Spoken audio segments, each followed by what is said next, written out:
Hey everybody, Pastor Vern with your daily update for July 28th, 2020, as we continue along in our summertime mode, as we start getting some other things kind of ramped up for later on this year.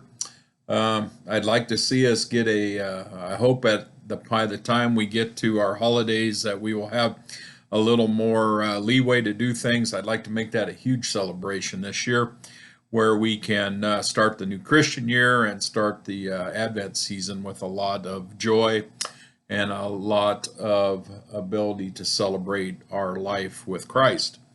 And as we continue, we need to continue to learn, grow, especially if we can't get together as easily as we'd like to. So we'll continue on talking about some of the books of the Bible. We're going to talk about the prophets for a little while. And you can't talk about the prophets without the book of Isaiah. The book of Isaiah is a large book.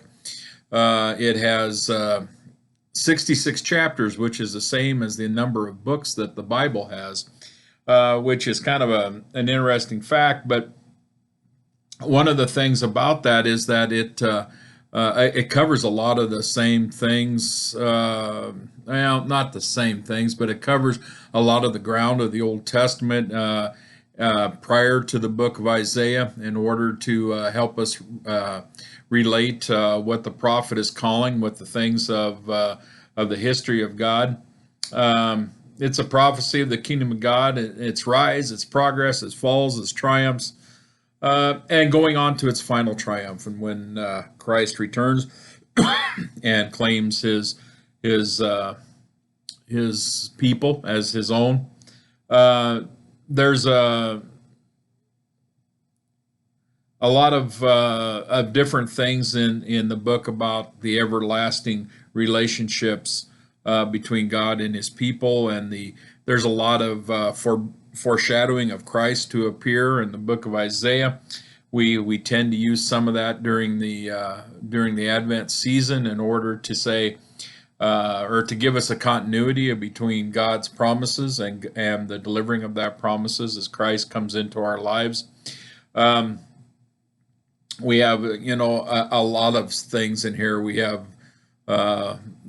books that talk about the law or chapters that talk about the law and how that relates to us. We have chapters that talk about the history that we have with God and how that relates to us. And then we have a group of books that are consolatory. That we've strayed, we've not always lived up to God's aspects. We have not always lived up to God's calling, but yet God continues to reach out to us and call us home. And there's some consolation there that even though we are a people who are prone to sin, prone to separating ourselves from God in a substantial way, God continues to call us home all the time. The book of Isaiah is an interesting read. It is relatively easy to read, except when you get to some of the places of trying to relate things back and forth within the book and within the history of God's people. But with a careful reading, that's easily done. Also, I would suggest that if you're going to read, especially the book of Isaiah, is that you get a Bible that has footnotes in it. The footnotes will help you relate all these prophecies and all the history that is part of the book of Isaiah to the other parts. I happen to use an NIV version or a New Revised Standard Version rather, that has some footnotes in it that are handy. There's also Wesleyan Study Bibles. I have a couple of those. They're very handy because they have Wesley's notes in about the scriptures. Usually they have footnotes, and occasionally he even has there's a larger comment box that will kind of clarify some things. One of the things that's interesting or important when reading the Bible is that you have some other references to help relate things, whether they're footnotes, whether they're a concordance, whether they're a Bible dictionary, or something similar to that, a commentary of some sort.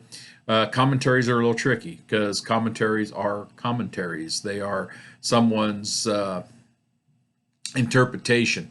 So I would suggest that if you use a commentary along with your reading, that you use one that is kind of universally accepted to be one that has a lot less, shall we say, opinion and a lot more relational facts in it.